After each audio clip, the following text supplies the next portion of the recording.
Y esta flexibilización en zonas rojas y zonas blancas la decidió el COE, el Centro de Operaciones de Emergencia Central aquí en la provincia. Y bueno, para tratar de dilucidar varias dudas, estamos con su titular, Juan Ledesma, para que, bueno, justamente nos cuente cómo se va a implementar, porque estamos en las primeras horas de una determinación que, por supuesto, va a llevar su protocolo. ¿Cómo le va, Ledesma? Muy buenas tardes, mucho gusto. ¿Cómo se va a implementar todo respecto esto?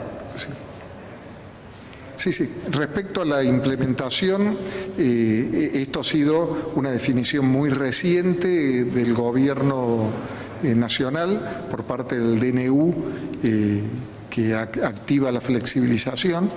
Nosotros estuvimos trabajando al respecto, ya se ha comunicado a los jefes comunales, intendentes de las medidas, se está comunicando a los COE regionales acerca de la misma, y esto es una implementación obviamente que va a ser gradual, progresiva y establecida fundamentalmente por los intendentes, los jefes de las comunas.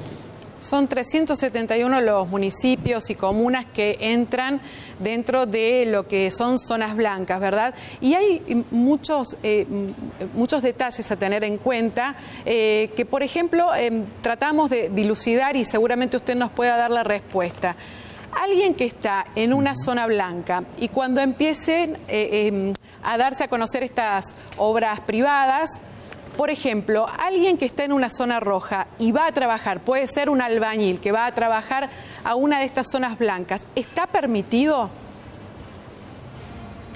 No, esa es la primera delimitación.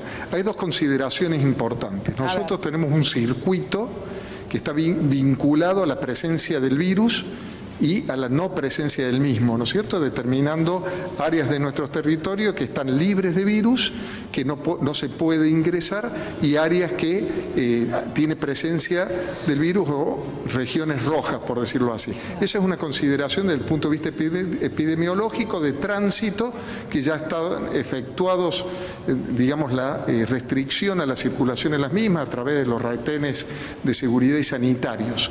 La otra consideración es a partir del decreto de necesidad y urgencia que determinó el Gobierno Nacional, que se establece una etapa de la cuarentena de segmentación geográfica. Nosotros determinamos, como usted hizo referencia, dos zonas, las zonas blancas y las zonas rojas. Las zonas blancas son aquellas que no tienen presencia, localidades que no tienen presencia del virus, del COVID-19, y que no son conglomerados urbanos, y aquellas que son rojas, que con la presencia del mismo, y considerados los 4 conglomerados urbanos que ustedes hacían referencia, que es Córdoba y Gran Córdoba, San Francisco, Villa María y Río Cuarto.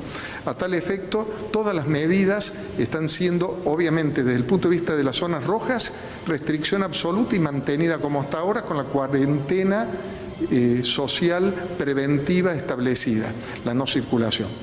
Y en zonas blancas la flexibilización de los aspectos que también hicieron mención, que es obras privadas, la actividad profesional independiente, el comercio y también la actividad industrial. Y la otra consideración importante es la restricción absoluta a la línea de flexibilización vinculada al esparcimiento y la recreación. Eso es no aplicable en ninguna localidad del territorio hasta que tengamos una determinación al respecto. Doctor Ledesma, ¿qué puede determinar que una zona blanca vuelva a ser zona roja?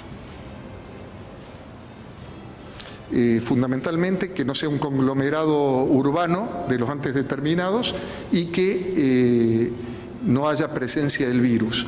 Una zona que es roja con la determinación del último caso existente y aproximadamente, como para tener una estimación, esto es todo dinámico y son más variables las que se tienen en cuenta, y esto lo determina el área epidemiológica que, como bien decíamos, asigna estas áreas y nos asesora en forma permanente para la toma de decisión, siendo parte fundamental en la pandemia del COE. El paso de 2 periodos incubatorios del último caso, es decir, estamos hablando cercano a los 28 días, podría determinar ya la no presencia del virus en el lugar, más otras variables de análisis en la investigación epidemiológica. Esto podría, en concreto, definiríamos que debido a la dinámica que tiene la patología de esta pandemia, es muy fluctuante. Zonas que en este momento son rojas pueden volverse a futuro en zonas determinadas sin presencia del virus, y zonas que hay presencia del virus cambiar de estado. Es decir, tenemos múltiples variables a considerar. Claro. Todo lo que articulamos fundamentalmente en la flexibilización a nivel de las zonas blancas se hace en un análisis previamente realizado por el cuerpo de la Intendencia, su definición y el asesoramiento y el control por parte del COE regional y el COE central a tal efecto. Va a y depender remarcar también, fundamentalmente que... Sí, lo escuchamos.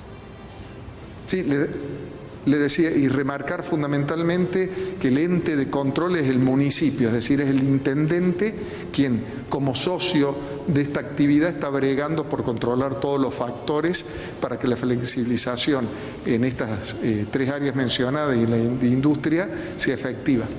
Por ejemplo, doctor, mañana vuelve a funcionar Volkswagen, por supuesto con protocolos, ¿no? Y en ese caso, ¿quién tiene que controlar los protocolos para que se pueda trabajar con aislamiento, con medidas de higiene y seguridad? En ese caso, ¿quién lo tiene que hacer? Sí, en el caso de industria, lo que se está flexibilizando en este momento no son las consideraciones anteriores, es la industria en virtud del DNU anterior que establecía que la industria de exportación y aquella de líneas básicas específicas como es los corralones, las ferreterías, los elementos de blanco, se establecieran en flexibilización previa.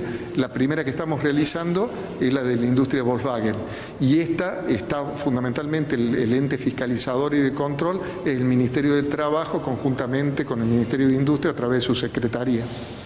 Bueno, son muchos los televidentes que nos escriben y nos preguntan cuándo nos va a tocar a nosotros la flexibilización, pero principalmente los peluqueros y las peluqueras. ¿Qué tiene para decirle? ¿Todavía falta mucho para ese rubro? Bien, una de las consideraciones fundamentales en toda la flexibilización en cada uno de los protocolos es la aplicación del protocolo de bioseguridad, el distanciamiento social, el uso de los elementos de protección personal, la utilización de la limpieza, el lavado de manos, el alcohol en gel, etcétera, todo lo conocido y que venimos claramente manejando desde el comienzo de la cuarentena.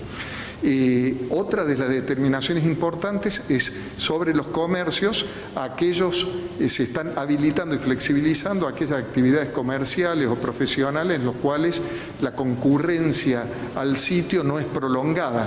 Por ejemplo, se ha determinado una no flexibilidad en el tema de restaurantes y bares por razones obvias. En virtud de la profesión de peluquería, uno considera que el cliente está mucho tiempo en el lugar, hay un contacto muy cercano que no respeta el distanciamiento físico-social preventivo, hay un contacto con las zonas más peligrosas que son las zonas faciales y el cabello, y son áreas que incluso puede estar la presencia del virus. Por lo tanto, es una de las profesiones no consideradas para flexibilizar. Bueno, por ahora no peluquerías, no escuelas y tampoco la hora de esparcimiento, la que anunció el fin de semana el presidente de la Nación, Alberto Fernández, ¿verdad? Sí. Esto también dentro de las consideraciones, nosotros estamos haciendo como provincia, en realidad como nación, como provincia y las municipalidades, un trabajo muy serio con respecto a la cuarentena social preventiva que nos ha permitido mantener una curva plana de la patología, lo cual es evidente a diferencia de lo que ha ocurrido en otras latitudes. Todas estas acciones y aunadas al análisis de los brotes, con circunscripción de los mismos, actividades de investigación epidemiológica a través de los testeos, nos permitió esta situación. Sería realmente muy riesgoso tomar acciones intempestivas y modificar lo que estamos haciendo muy bien en estos 40 días, 45 días, sin tener una consideración estricta. Lo que nos está mostrando las lecciones aprendidas a nivel mundial, que es muy difícil el control de las áreas de esparcimiento y recreación después de este periodo prolongado de cuarentena. Y si sumamos factores que todavía tenemos que analizar profundamente, como son virtud, los niños, como transmisores asintomáticos de la patología y que pueden ingresar como vector el virus a los domicilios y generarnos impacto en nuestra tercera edad, sería riesgoso, sin hacer análisis profundo que estamos haciendo, flexibilizar estas acciones. Por lo tanto, la definición concreta desde el COE es en forma absoluta en todo el territorio, en todas las localidades de la provincia, la no flexibilidad respecto de recreación y esparcimiento hasta tanto se tomen nuevas determinaciones. Nos seguimos quedando en casa entonces, doctor. Muchísimas gracias por este contacto con Telefe Noticias.